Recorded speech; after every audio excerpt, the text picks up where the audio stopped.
Ja, dobro jutro vsem tistim, ki boste danes v popolnoma moški družbi na našem Coffee to Connect klepetu z nami pil kavo. Dobrodošli tudi vsi, ki iz nekega čudnega razloga zjutraj raje pijete čaj. Z mano so danes trije zelo zanimivi gostje, zgovorni gostje, zato je možnost, da se boste dolgočasili relativno nizka. Upam pa, da bo, Valikon pol upravil eno raziskavo, da vidimo, če je to, kar sem jaz zdaj rekel, res. Skratka, najprej dobro jutro vsem trem. Z nami so Leon Brenčič, ki je direktor odnosov z naročniki v podjetju iProm. Dobro jutro. Živijo. Super, vidim, da se slišva. Matjaž Robinšak, direktor raziskav in partner v podjetju Valikon. Matjaž, dobro jutro, živijo. Dober dan vsem. In bom rekel, last but not first, David Čreslovnik, izvršni direktor v Ceneje.si oziroma Ceneje d.o.o. Dobro jutro. Živijo sem. Glede na temo pogovora, ki imamo danes, smo, naključno ali pa preroško zbrali odličen dan za ta pogovor, Black Friday, črni petek, ker imamo danes en tak naslov dogodka, zelo dolg, obnašanja potrošnikov v novi normalnosti, pa eno tako lepo dvopičje, vzpon vse povezanega potrošnika, povečana medijska potrošnja in rast spletnega nakupovanja. Zelo končno se sliši. Ampak preden zares začnemo, predlagam, glede na to, da imamo ta pogovor tudi na črni petek, da pogledamo, kaj smo pa mi štirje v povezavi s tem v zadnjih dneh in potem tudi danes, ki je črni petek, naredili. In da mogoče prebijem led, bom najprej jaz povedal, da sem, zdaj vas bom malo pohecal, da sem zadnje 3 dni prek mojega iPhona, prek Safarija raziskoval, kakšen televizor bom kupil, ker se selim in rabim nov televizor, star sicer že 13 let dela, pa noče crkniti, pa bi rad, da bi crknil, zato da lahko novega kupim. No, zdaj se selim in si lahko novega kupim. Sem raziskoval in sem potem včeraj prek prenosnika ta nakup opravil. Sem zelo zadovoljen, zdaj čakam, da mi sporočijo, kdaj ga lahko pridem iskat. Kaj ste pa vi kaj kupili? A ste kaj zapravljali? Seveda, da smo, tako kot vsi ostali, verjetno, smo tudi mi zapravljali. Jaz osebno v smeri tega, kar se nam v zadnje čase ali pa zadnje leto in pol dogaja, športne rekvizite, oziroma eno so vitamini, drugo so pa nove superge. No, super, a si to pri slovenski firmi kupil ali si šel v tujino? V bistvu sem iz tujine naročil. Deljeno, ampak ja. No, jaz večinoma tujino. Bolj podpiram slovenske štacune, tako da sem tudi pri športnih rekvizitih, GoPro kamera. In pa mlajši sin si je zaželel pa japonski nož. Zdaj ne vem, lahko sploh dam darilo, kot nož, kot darilo. Mislim, da ti more pol dati €1 nazaj, ali nekaj tazga. Tako. Ja. Moramo dati še €1 prej, da mi lahko kupi nož in nam darila. To je treba zrihtati. Japonski nož. Dobro, ampak ne vem pa, če GoPro šteje glih kot športni pripomoček, ne tako da gadgets si nabavil. Ženi si verjetno povedal, da je to športni pripomoček. To bo v resnici družinska srebrnina postala, ta GoPro. Matjaž, si ti kaj več zapravljal? Jaz sem bil malo radodaren včeraj, ne načrtovano, ampak sem malo poskrbel za gospodinjstvo, tako da bomo imeli čista tla, tako da se bo en nov robotski sesalnik pojavil v našem stanovanju. Tudi malo sem po teh športnih rekvizitih, tako kot David, GoPro, športni rekvizit, jaz sem pa Garmin Edge, eno napravo za kolesarjenje, ki ga tudi štejem pod športni rekvizit, ni gadget. To ni gadget. Športni gadget. Športni gadget. Ja. Skratka, vsi smo zapravljali, verjetno, če bi se šteli skupaj, koliko smo denarja zapravili, bi nas začela mogoče malo glava boleti. Dajmo začeti. Rekli smo, da se bomo o potrošniku pogovarjali. Leon, najprej bi šel k tebi. Kaj se zdaj v zadnjem letu, pa v zadnjih 2 letih, odkar živimo v neki usporedni, čudni realnosti, ki je postala nova realnost, kaj se kaj dogaja s potrošnikom? Kaj se je zgodilo? Prej si že sam, Mart, omenil, kako je tvoj research potekal, pa kje si potem kupil pa več naprav in tako naprej. V zadnjem času, v tem obdobju te aktualne situacije, ki jo poznamo s koronavirusom, se je potrošnik še bolj digitaliziral. Tudi doseg digitalnih medijev se je povečal. Zdaj vemo, da so potrošniki fully connected, da so skozi na internetu, seveda doseg ostalih medijev se je tudi povečal, tudi televizije, ne, namreč spremljale so se novice, glede trenutne situacije, ljudje so bili zaskrbljeni, kam lahko grejo, kam ne smejo iti, kaj potrebujejo, kakšne so aktualne novice in tako dalje. Ampak če gledamo iz tega potrošniškega vidika ali pa nakupovanja, je pa ta kriza, če tako rečemo, nas malo prisilila, pa je naredila en kick, da so se zadeve začele še bolj premikati, tako pri podjetjih, pri blagovnih znamkah, kot tudi pri nas potrošnikih. Mi smo bili že prej, nekatere generacije, precej priklopljeni, vemo, da je bil telefon prva naprava, zdaj se je pa to še pospešilo in zaradi vseh teh tudi omejitev so se neke nakupne navade potrošnikov spremenile, se pravi nakupovanje prek spleta, marsikdo je zdaj kupil, kar pred 2 letoma niti ne bi, ker ni zaupal, ker so bile druge opcije, potem je pa sama situacija pripeljala do tega, da se je ta digitalizacija precej pospešila. Če smo včasih se pogovarjali o tem, da podjetja imajo nek 3-letni plan, kako bojo naredile neko digitalizacijo, se je to hitro zgodilo. In seveda je to vplivalo na potrošnika, njegove navade in pa pač konsumpcijo teh medijev. Tako da tukaj v bistvu, kaj se je spremenilo.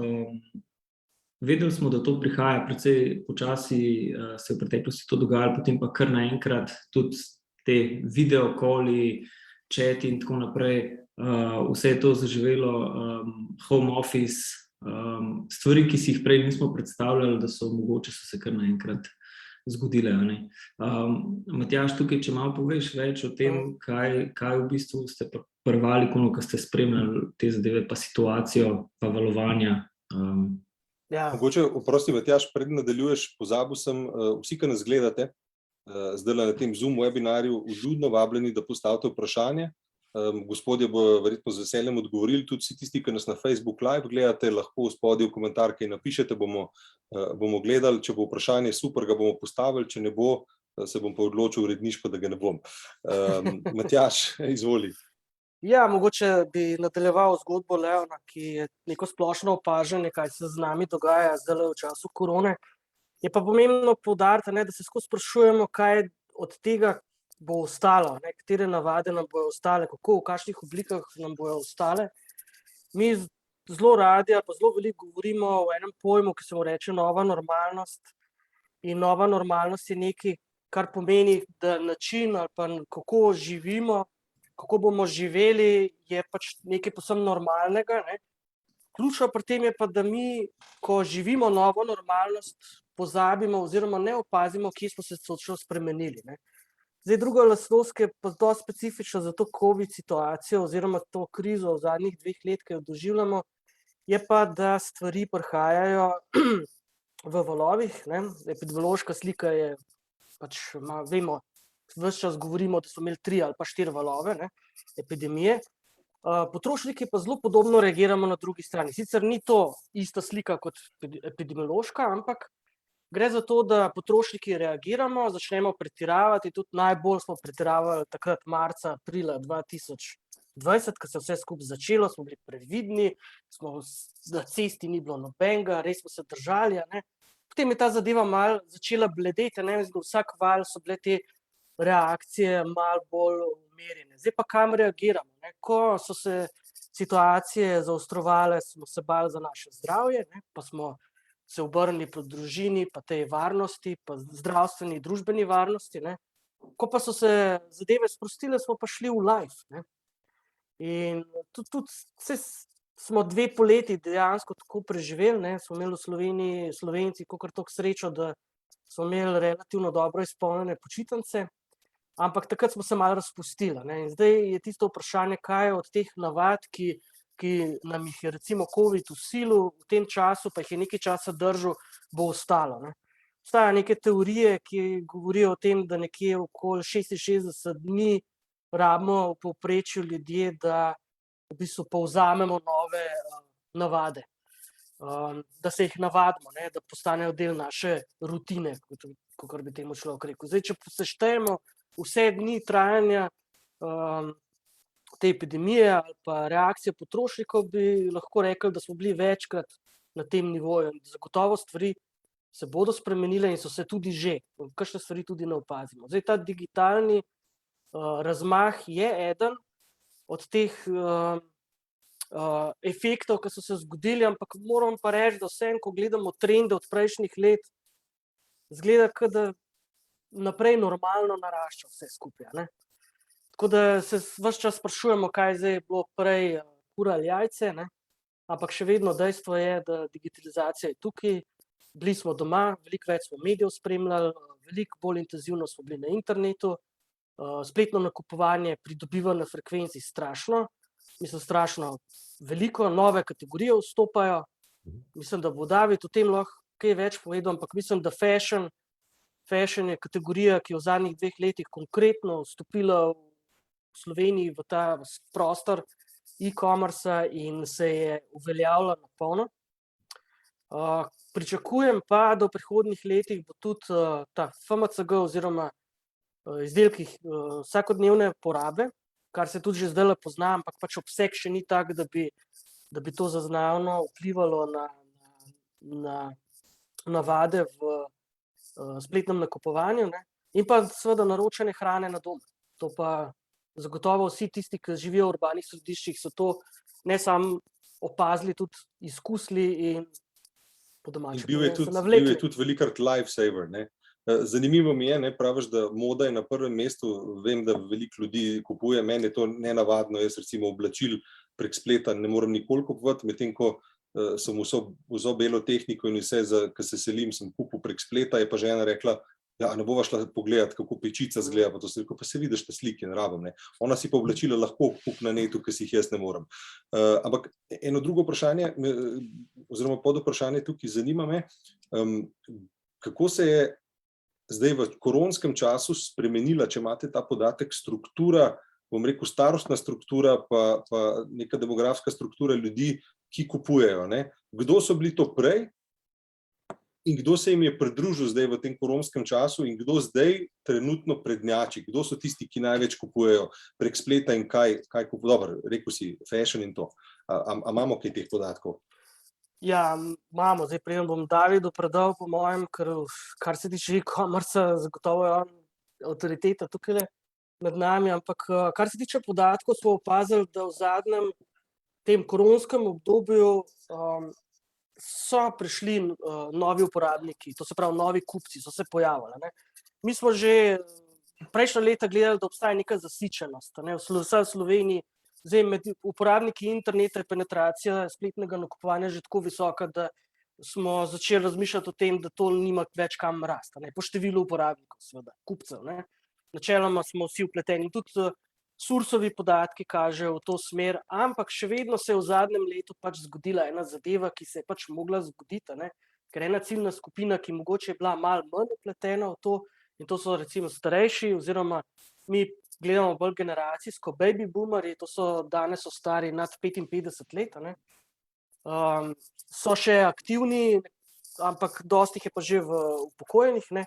In ta generacija je tista, ki je letos bolj intenzivno vstopila v spletno nakupovanje.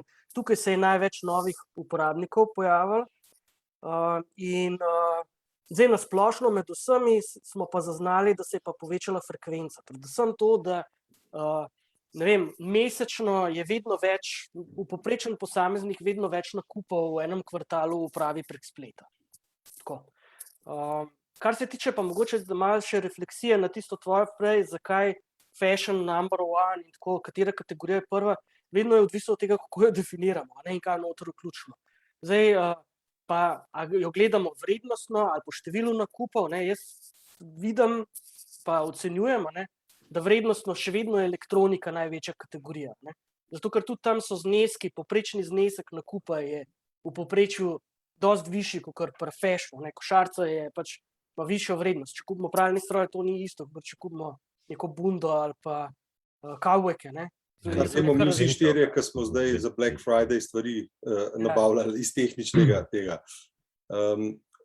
David, Mislim, stvar je v tem, ne, fashion kupuješ večkrat na leto in bolj pogosto. Je pa res, da je tudi vračanje veliko več v fashionu, zato ker ljudje kupijo napačne številke in vračajo stvari, tako da povprečna vrednost košarice tukaj je tudi mičkeno vprašljivo, kako jo pogledamo. Pogledamo samo pri nakupu ali dejansko tisto, kar ljudje obdržijo. Black Friday je pa nekako znan po tehničnih zadevah, oziroma tako se je začel iz Black Friday v Cyber Monday in tako naprej. Čeprav zadnja leta Black Friday traja 1 mesec, ne, in gre na vsa področja. Kot Božič, ki traja 3 mesece. Ne? Tako. Tako da tukaj fashion je prišel not in bo ostal. Tudi načini vračila so ratali zelo enostavni. Moja mama si je nabavila kreditno kartico in kupuje prek neta, ne vem, kdaj je bila nazadnje v trgovini z oblekami.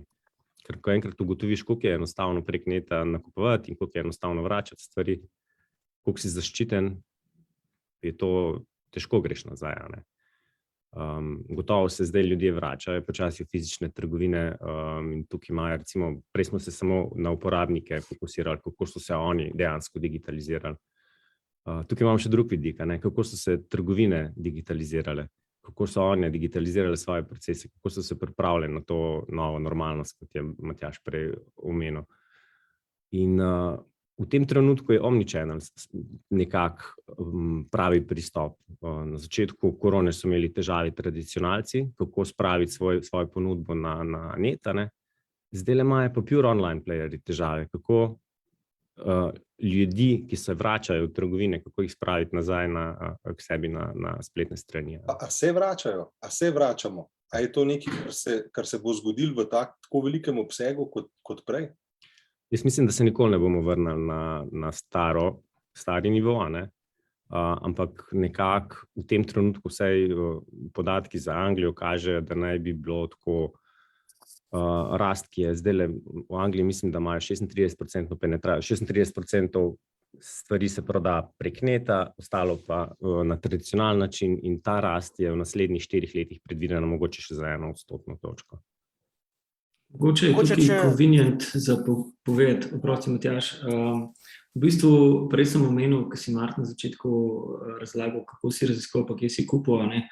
V bistvu v žepu nosimo eno napravo, pametni telefon, ki je naša osebna naprava in nam dejansko omogoča to, da lahko kadarkoli, kjerkoli dostopamo do spleta, kupujemo, iščemo informacije in to se je tudi, tako kot je prej Matjaž omenil, po različnih generacijah tudi spremenilo. Ne? Če govorimo o milenijcih, tukaj govorimo o 100% dostopu do digitalnih vsebin preko mobilcev, dočim, če govorimo v povprečju, je pač 91%, govorim za Slovenijo, dostopa do spleta prek te naprave. Ne? Tudi, kot je sam David omenil, ta nova normalnost oziroma izkušnje v tej novi normalnosti bodo do neke mere bo ostala ta navada, da kupujemo preko spleta, ne bo pa se po vsej verjetnosti v celoti obdržala. Zato pač bo online še vedno živel kot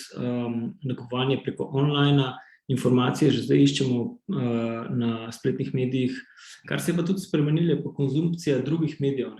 Tudi David je omenil tradicionalce v smislu tudi medijev, tudi vsebine drugače danes spremljamo. Ne? Recimo televizija se ne gleda več linearno, ampak kljub temu, da je povečal doseg, uporabljamo te časovne funkcije. Vmes, ko gledamo, ne vem, tudi Netflix, uporabljamo še kakšno napravo zraven, oziroma malo brskamo po telefonu, spletna pošta, social media, spletne strani, nakupujemo vmes.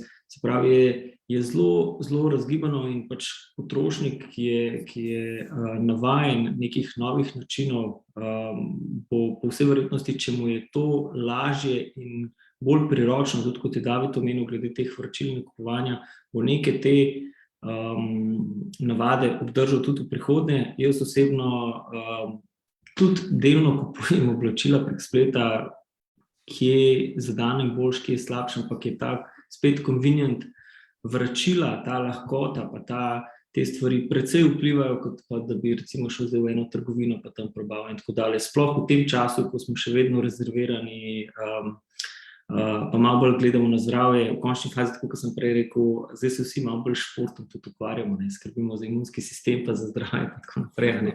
Tako da tudi to je precej vplivalo, ne.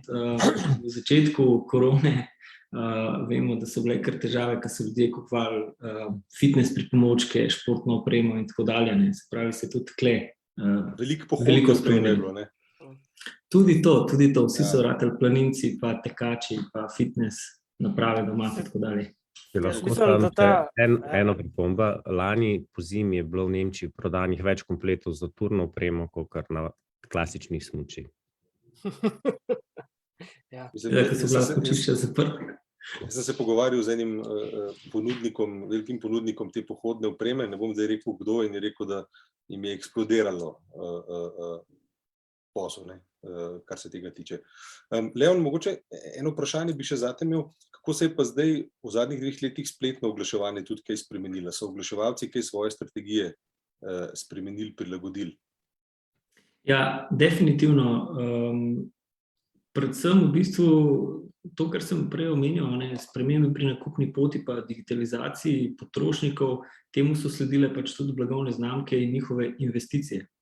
Vemo, da v povprečju za Slovenijo je proračun okrog 500 milijona evrov za oglaševanje. Seveda so se že prej dogajale spremembe, kjer so se sredstva prekanalizirala iz različnih kanalov, če govorimo iz televizije na internet. Internet je ratal strateško pomemben kanal, sploh zaradi dosega pa te aktivne spremljanosti, tudi iz vidika podatkov in možnosti natančnega ciljanja potrošnikov ciljnih skupin in seveda nek pozitiven ROAS. Pa že prej sem omenil to spremljanje televizije oziroma ta linearna televizija se ne spremlja več. Če se spomnite, v času našega otroštva smo se tam 15-7 posedali pred televizijo, so bila neka poročila, zajčki in tako naprej, ali pa ob 8 film na določenem kanalu in tako dalje. Danes pač tega praktično oziroma je veliko preskakovanja vsebine in gledanja s časovnim zamikom. Pri preskakovanju vsebine mislim pa predvsem tudi na oglasne bloke, se pravi na oglaševalce. Kar se pa podatkov tiče, pa vsega tega, kar se na digitalu dogaja zdaj, je pa velika pozornost tudi na varnosti zasebnih podatkov. Vemo, da je TCF2, ZEKom pred časom, GDPR in tako dalje. In podjetja tukaj tudi precej gledajo na to, da imajo lastne podatke v lastnih podatkovnih silosih, ki jih varujejo, ne delijo s konkurenco in v bistvu uporabljajo za doseganje svojih potrošnikov, seveda z namenom izboljšanja prodaje. Kot sem pa prej omenil, je tudi pač mobilni telefon tukaj v ospredju kot prva naprava in zdaj morajo biti, če so to data-driven strategije, morajo vključevati tudi ta pomemben medij, telefon, ki je, včasih smo rekli, da je v bistvu telefon postala nova televizija, televizija je postala radio, ker jo tako uporabljamo. Tako da tukaj so te spremembe, ki so zaznamovale v bistvu oglaševanje iz vidika potrošnje medijev in pa obnašanja potrošnikov, uporabnikov, pa tudi to, da se je nakupna pot spremenila pa preselila na digital, se ne da prej to ni bila, ampak se je zdaj v tem času pa z vsemi temi spremembami, pomenitvami to še bolj okrepilo in seveda podjetja morajo komunicirati s potrošniki na vseh kanalih in mora biti nek pameten miks in tradicionalnih in v bistvu digitalnih medijev za doseganje potrošnikov in pa za doseganje nekih poslovnih rezultatov. Leon, kaj pa misliš glede digitalne pismenosti oglaševalcev? Je ostala na istem nivoju, ker smo občutek, da so tako ta mala podjetja ratala neprimerno bolj, imajo neprimerno več znanja, kot so imela pred 2 letoma, kako oglaševati, kako performance kampanje zastavljati, kako optimizirati kampanje in tako naprej. Tukaj jaz vidim ogromno razliko, zdaj pa ne vem, tukaj verjetno ti več veš o tem, lahko mogoče. Definitivno se je tukaj precej spremenilo. že v zadnjih letih pred korono se je ta stvar precej spremenila. Seveda podjetja potrebujejo nekaj časa tudi zaradi samega kadra in pa sploh, da prepoznajo vlogo digitalnih medijev. IPROM je na trgu več kot 20 let in je nekako pionir, kar se tiče spletnega oglaševanja. V tistem času, če rečem, da so bili budžeti od 0 do 2% za ta kanal, se pravi, če je kaj ostalo, takrat v začetkih, do zdaj, kjer je digital strateško pomemben kanal. In v bistvu IPROM je v startu razvijal lastno tehnologijo, ki jo seveda še update glede na trende in dopolnjuje, glede na potrebe. In že v tistem času kot entuzijasti in pionirji smo se borili s tem kanalom in če gledamo, kakšen je bil doseg uporabnikov takrat v Sloveniji ali pa danes, je tukaj bistvena razlika. Če gledamo to, kar si vprašal, investicije so se precej dvignile tudi za ta kanal.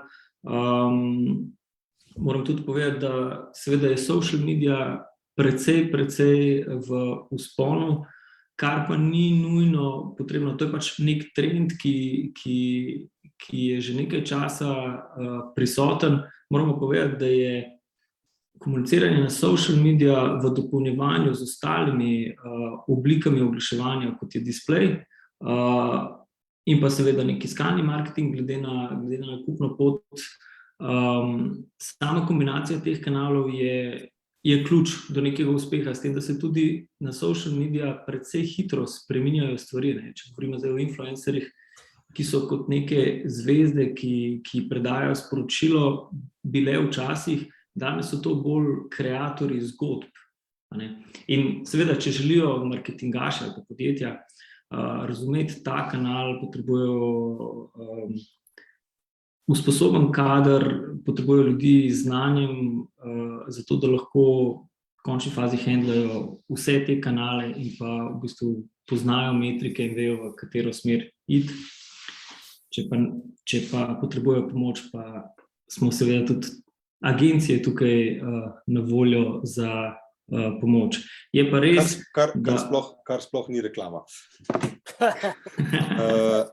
Če te lahko mičkam tukaj prekinem, jaz imam 3 vprašanja od naših gledalcev. Eno je vezano bolj na, bom rekel, HR, pa talente, drugi 2 vprašanji pa na trajnost. Dajmo mogoče tole vprašanje, ki ga imamo v Q&A-ju noter od gospoda Jožeta, kje dobiti kadre, ki razumejo te trende, koga jemljete vi? Menite, da je potrebno to outsourcati, oziroma kdo naj ima znotraj podjetja to vlogo? In se vam Jože tudi najlepše zahvaljuje za odgovor. Ne vem, kdo bo prevzel. Po mojem bo vsak svoj vidik prikazal na tem, ker to je... Dajte prikazati vidike kratko in jedrnato. Ja, jaz mislim, da to je tako večno vprašanje. Saj tudi mi se ukvarjamo s tem, kje dobi dobre kadre, dobre sodelavce, ki bojo razmišljali o trendih in se razvijali naprej in seveda pustili nekaj za sabo, ne samo opravljali svoje delo. To je zdaj zelo strateško vprašanje, odvisno je od podjetja, ali bo to outsourcalo, ali bo to in-house delo. Jaz mislim, da nekje na koncu je neka kombinacija obojega.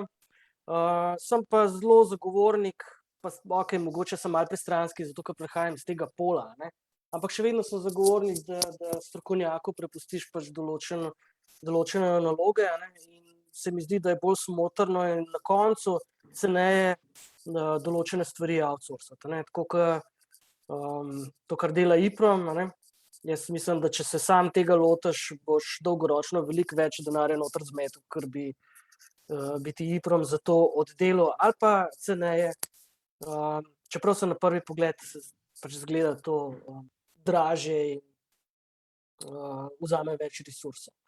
Ja, to je tako, mislim, je to kovanc z 2 platema. Definitivno za majhna podjetja absolutno outsourcati, tukaj ni dileme. Ampak v nekem trenutku imaš pa verjetno kot podjetje toliko specifične potrebe in želiš digitalni marketing povezati z razvojnim oddelkom, pa z SEO oddelkom, in takrat, ko si pa na tem nivoju, pa po mojem bolj smiselno pač vlagati v svoj kader, absolutno dolgoročno, zato ker dobrih digitalnih strokovnjakov v Sloveniji ni veliko. David, si mi vzel besede iz ust. Tukaj mi opažamo ta deficit. Mi dejansko vzgajamo kader, kjer ga ni. Kar se pa tiče sodelovanja oziroma kdo naj te zadeve počne, jaz tukaj vidim kombinacijo internih ekip, se pravi nekoga, ki je v podjetju in je vključen v vse procese in potem sodeluje z zunanjim partnerjem, ki pa je specializiran in dejansko se posveča samo, če temu rečem, enemu kanalu, digitalu, na drugi strani pa interna ekipa razume in se le delno s tem ukvarja, ker verjamem, da imajo v svojem delovnem času kaj drugega še za početi. Po drugi strani tudi specializirane ekipe imajo tehnologije, know-how in pa pač neko zgodovino in znanje, ki ga pa seveda interne ekipe nimajo, vsaj ne v taki meri. Tako da jaz tukaj zagovarjam sodelovanje teh interdisciplinarnih timov. Ja, jaz mislim, da tudi naši rezultati za naročnika so praviloma boljši, ko imaš tudi ti znotraj pri naročniku dosti močno ekipo, ki razume pač to področje, ki ga delaš.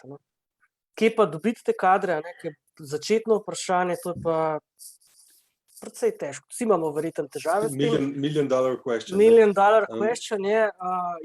Mi imamo pač recimo v Aliconu bolj tak način, da pač kadrov narejenih, da bi ga dobil pa usedel je zelo malo ali pa so ekstremno dragi. Tako da pač vlagaš v kadre in upaš, da bojo čim dalj časa ostali pri tebi. Je pa, se mi zdi, pri vaših odgovorih na to vprašanje ena skupna točka, vsi trije pravite, da je treba zaupati strokovnjakom, kar bi bilo dobro v tem času nasplošno prenesti v družbo neko sporočilo, da dajmo zaupati strokovnjakom. Da ne bomo zdaj politično zaplavali. Ne, sploh ne politično. To je bil strokoven komentar. Trajnost me zanima. Eno vprašanje, ki sem ga dobil, je kako je z embalažami, kako je s potmi prevozi, kako je s trajnostjo pri spletnem nakupovanju pri veliki potrošnji. Imamo tudi vprašanje, ki smo ga tukaj na Zoomu dobili, potrošniška družba je realnost, kako v tem kontekstu vidite trajnost in usmerjenost k temu, da kupujemo za dolgo obdobje, kupujemo manj. Dajmo mogoče to temo malo odpreti, ki je zelo, zelo pomembna. Vem, da vi radi šopate, pa da je fino, da se dobro prodaja, to tudi dobro zanalizirate, pomagate, da se dobro prodaja, ampak kakšen je trajnostni vidik pri vsem tem? Če lahko začnem tukaj. Lahko. Kolikor spremljamo trende, predvsem Nemčija, Avstrija, imajo podjetja s trajnostnim sporočilom, imajo prednost v tem trenutku. Oprosti, prekinute bom. Ja. S trajnostnim sporočilom. Ampak a gre kle za nek greenwashing ali gre za, veš, neki so trajnostna sporočila, neki je pa zavezanost k trajnosti, pa k temu, da res da se trajnostno dela. In a potrošniki sploh vidijo razliko, a opazijo, a so toliko tenkočutni, a so toliko kritični? Absolutno so. In generacija, ki prihaja, zdaj generacija je še toliko bolj, oni kupujejo zgodbo. In če ima možnost izbrati dostavo z nizkim ogljičnim odtisom, bo izbral dostavo z nizkim ogljičnim odtisom. Če bo imel možnost kupiti od 2 trgovin, bo izbral trgovino, ki več vlaga v družbeno zavedna podjetja. Mislim, da se reče corporate social responsibility in tako naprej.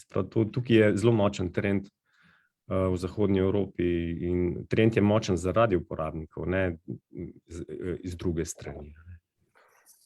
Jaz te bom tukaj malo challengeral, David, ker jaz pa vseeno vidim... Ja, se smejo vmesniki, ne? Ja, veš kaj, je pomembna tema, trajnost, zelenost, brezogljičnost, vsi to priznavamo, pa ko je to treba plačati, koncept pade. Tako da jaz mislim, da ta domena je domena ponudnikov in države, oni bojo mogli to pritiskati, pušati in tudi se odvija v tej smeri. Potrošniki pa žal bomo vedno šli po liniji najmanjšega odpora, udobje, cena. In smo pripravljeni, če pride do tega, da da imaš pač tisto možnost, ne, brezogličnega, ampak da te tudi, če te to več stane, boš izbral cenejšo opcijo. Ne. Tako da Tukaj to se ne strinjam s tabo. jaz imam, Mogoče v Sloveniji je tako, ampak v Nemčiji ni več tako. Ne? ne, v Nemčiji mislim, da ni, ampak tudi Nemčija, mislim, ne bom zdaj komentiral tujih trgov, a ne, ker jih ne poznam tako dobro. Vem, da je to nek proces, a ne, in so to neki stage, v katerih se družba razvija v njih, ne, in zagotovo je Nemčija družba, ki je kar nekaj korakov pred nami. Ne. Tako, in to je trend, ki bo prišel tudi k nam. A ne? Zdaj Tako je. vprašanje je, kdaj bo to v roku 2 let ali bo to v roku 10. Ampak mislim, Ampak zdaj v tem času se mi pogovarjamo, v bistvu zdaj je potrošnik racionalen, se pravi gleda na ceno, a ne, se pravi zdaj je mogoče to malo manj pomembno, ta ogljični odtis, ampak je cena tista, ki je pomembna. So pa milenijci, tudi, se pravi to nek trend v vzponu, ne, ki kupujejo brende, ki so ozaveščeni, in v bistvu grejo v tej smeri. Milenijci so predvsej taka generacija, in če gledamo samo po sebi, digital je green, a ne, je zelen. Tako da to so neki trendi, ki so v vzponu, je pa odvisno od situacije ali pa od, bi rekel, tudi države do države, ko David govori o tujini, a ne, se populacije različno odzivajo na te zadeve. Tako kot sem po začetku rekel, v tem trenutku bolj govorimo o racionalnem, kot pa o teh trendih trajnostnega razvoja ali pa zeleno. Saj tudi vidimo komunikacijo, ki jo želijo določena podjetja imeti ali pa vplivati na percepcijo brenda z sajenjem dreves ali pa aktivnostmi, ki podpirajo sajenje dreves in tako naprej. Trend je tudi očiten pri regulatorjih, ki pač se trudijo, da so izdelki popravljivi. Ne? In mislim, da je ravno Apple izdal eno navodilo, kako popraviš, oziroma kako boš lahko popravil svoje naprave. Tako da se premike stvari upravijo. Mi imamo tukaj še eno podvprašanje od ene gledalke, sicer je, mislim, da anonimno, ne vem, od koga je, ampak se zahvaljujem za vprašanje. Če lahko še dodatno vprašanje v tej smeri, trend zeleno je v Evropi, kaj pa ZDA, ki so 330 milijonski trg? Tam zelenega zavedanja še ni, tam potrošnik kupuje poceni, da lahko produkt, če se pokvari, kupi nov. Imate kakšne podatke za trende v Združenih državah? Smo le na dogodku Ameriške gospodarske zbornice. Ja, smo na dogodku, ja. Žal, jaz nimam nobenih tako konkretnih podatkov vezano na to, ampak bi mogoče se malo vrnil nazaj, pa v tem kontekstu pokomentiral, da trendi bojo prišli, a ne, in tudi v Ameriki mislim, da je zelo je povezana ta tema trajnostnega razvoja, zelo povezana z politiko, v kateri se pač nahajamo. In vemo, da prejšnja ameriška politika je to malo manj podpirala, zdajšnja pa je ponovno odprla te teme in se začela spet s tem ukvarjati. In na drugi strani pa Evropa, ne, ki pa že dalj časa stremi k temu, in pač se stvari razvijajo v tej smeri, ampak še vedno mislim, da potrošniki so pomembni tukaj, ne, ko bojo oni navzeli se tega trajnostnega načina razmišljanja, ampak še vedno, kdo jim bo pa dal, to so pa ponudniki in pa regulatorji na drugi strani. To se pravi, jaz mislim, da več je na njih, kakor pa na samih potrošnikih. Ker potrošniki se pač ravnamo po tem, kaj imamo in kaj lahko delamo, in gremo pač po liniji najmanjšega odpora, tako pač je. Zdaj, če govorimo o velikih trgih, na Kitajskem je še slabše glede tega. Ja. Ampak o Kitajski nismo spraševali, ne? Ja. Sploh ne tukaj, ne? Jaz bi vam dal zdaj priložnost, ker smo nekje 5 minut pred koncem tega našega jutranjega pogovora, za kratke minutko pa pol dolge sklepne misli. Matjaž je že dvignil brvi, razširil oči. Tako da, David, mogoče bi s tabo začel. Kaj bi nam za konče radi povedali? Mislim, da je to Nas naučili. Kvečemo povzamem pogovor, ki smo ga imeli, ker se mi zdi, da smo dosti tem odprli. Predvsem je pač zadnji 2 leti sta bili izjemno posebni. In vsi smo se obrnili v digitalizacijo. Stvari se počasi normalizirajo, ampak veliko bo ostalo z nami. Tega, kar smo naredili, kar smo se naučili, kar smo se navadili. Tako da jaz mislim, da nikoli več ne bo tako, kot so stvari bile. David, ko rečeš normalizirati, kaj to pomeni? Vrnili v stanje izpred 2-3 let, ali kaj pomeni normalizirati? Normalizirati pomeni, da ni več izredno stanje. Se pravi, da izredno stanje postane nekaj, na kar smo se navadili in je to normalno stanje. Mislim, da ni več take panike nikjer. Lanski april je bil nekaj, kar je bilo tako nikoli prej videno. Stvari, koliko smo kupovali stvari, mogoče se bo ponovilo, ampak spet bo moral neki izreden dogodek priti. Septembra smo kupovali računalnike, tako da je zmanjkalo čipov na trgu. Imamo težave s dobavo surovin. Ampak vse to so stvari, na katere se bomo navadili, in takoj, ko se na ene stvari navadimo, pač je to neka nova normalnost. Mislim, da nas to čaka zdaj v naslednjem obdobju. Spet se bomo vrnili k potrošniku. Se pravi, zdaj smo veliko energije vlagali v digitalizacijo, takšno in drugačno. Potrošnik bo zdaj naslednji, k njemu se vračamo, njega bomo probali zadovoljiti. Vsa digitalna sporočila, ki mu bomo jih pošiljali, bomo morali na novo razumeti, ali so pravilna ali niso pravilna, in se odločiti, kako on to razume. Hvala. Matjaž, izvoli. Ja, zdaj David je že lepo povzel, kar jaz tudi mislim, da veliko v tem zadnjem obdobju bo veliko poudarka na tem, da bomo pozabili, kako smo živeli prej. Ne v celoti, ampak pač določene detajle bomo pozabili, ker bomo se prilagodili na nove. In življenje bo teklo dalje. Zdaj, kar sem jaz opazil tukaj je, da Slovenija kot taka je šla relativno dobro pripravljena v to krizo. Mi smo v trenutku, ko se je začelo, je bila zadolženost prebivalstva zelo nizka, še vedno je. Veliko je denarja v toku, to se pravi, denar obstaja, nepremičninski trg še kar cveti naprej, ljudje kupujejo, imajo denar, na dopuste hodijo, kolikor lahko. Mislim, bolj je težava v tem, kakor recimo sem že nekajkrat rekel, da ta kriza ni finančna kriza, saj do zdaj ne, ampak je bolj supply chain kriza. Pač stvari nisi mogel dobiti. Lani se spomnim, koles ni bilo. Nisi mogel ga kupiti. Si ga naročil in si ga čakal 6 mesecev. Avto naročiš in ga čakaš 8 mesecev. In pač to je zdaj ta naša nova realnost, lahko da se bo spremenila. Veliko govora je bilo o inflaciji in tako naprej in zagotovo nekaj bo od tega. Zdaj samo vprašanje, koliko nas bo udarilo in kako bomo mi reagirali. Ker inflacija in kriza bo težja, če bojo potrošniki oziroma naš mindset, če bo šel, zdaj pa kriza. Zdaj pa ne bomo kupovali. Ko bo se potrošnja ostala, bo potem pač nastopila kriza in takrat bomo po domače povedali malo uritja. Zdaj samo vprašanje, v kakšnem obsegu se bo to zgodilo.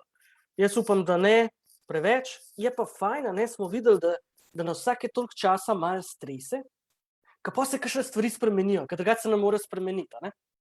In tudi v kontekstu tiste trajnosti, ki smo prej govorili, take tresljaji, kot se nam zdaj dogajajo, pač spreminjajo naš način razmišljanja in dopuščajo, da kakšne nove stvari noter pridejo v naše glave, ki drugače verjetno bi veliko težje noter prišli. To pa recimo mogoče kakšen pozitiven vidik te krize, ki doživljamo zdaj. Hvala. Leon, sicer sta oba že pred tabo nekaj povedala, imaš iz tega razloga mogoče težjo nalogo za zaključni del, imaš pa to čast, da si lahko zadnji. Mart, hvala. Kar bi pa jaz rekel, da je v bistvu v vsaki krizi se Slovencem zgodi nek podjetniški duh. V bistvu tukaj vidimo priložnost za neko internacionalizacijo, kar naenkrat je trg postal cel svet, tako da tukaj so priložnosti, predvsem za uporabo digitalnih medijev, da nagorijo večji trg. pomembnost podatkov, kar sem že prej omenjal, tudi pred kratkim sem na dogodku od ceneje poslušal Davida iz Nike, ki je podobno razlagal, kaj se ta brand zaveda, se pravi lastnih podatkov, grajanje lastnih platform, tehnološka neodvisnost, pa seveda skrb za spoštovanje zasebnosti uporabnikov spleta in tako naprej. Jaz mislim, da je to, kar zdaj govorimo, da je nova normalnost, samo začetek neke poti, ki bo v prihodnje se še razvila in definitivno ta digitalni kanal in mediji se bodo še okrepili, se pravi, mogoče ne bo tako skokovit skok, kot smo ga zdaj imeli z korona krizo, ampak se bo definitivno nadaljevalo v tej smeri, bodo pa v prihodnosti tukaj druga vprašanja, pa druge skrbi, predvsem te iz vidika privacyja, se pravi zasebnosti in pa varovanja podatkov na prvem mestu, se pravi, komu dam podatke, kdo jih lahko uporablja. Na drugi strani pa seveda brendi razmišljajo o tem, kako čim bolj personalizirano prikazati prava sporočila v pravem času na pravi napravi, zato da se dejansko izvede prodaja oziroma nakup in da je čim bolj investicija upravičena.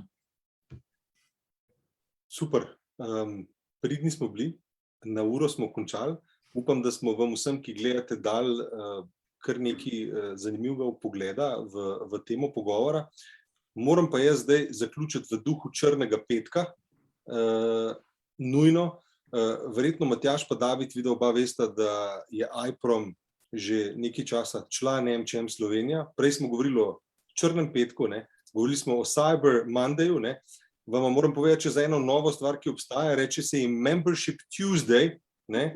In to je krasen dan, da Valicon in ceneje postaneta člana MČM Slovenija, tako da moramo se samo slišati, kdaj vaju peljem na eno kosilo, da vam povem, zakaj se vam to splača in zakaj se vam splača, da čim bolj pohitita. Ni pa na Membership Tuesday nobenih popustov. Hvala vsem, da ste bili z mano, da ste bili z nami, hvala vsem, ki ste gledali. Vidimo se na naslednjem Coffee to Connectu, pa probite danes zapravljati samo toliko denarja, kot ga dejansko imate za to, kar bi si radi kupili. Adijo. Adijo. Lep vikend želim. Adijo. Adijo, hvala. Ciao.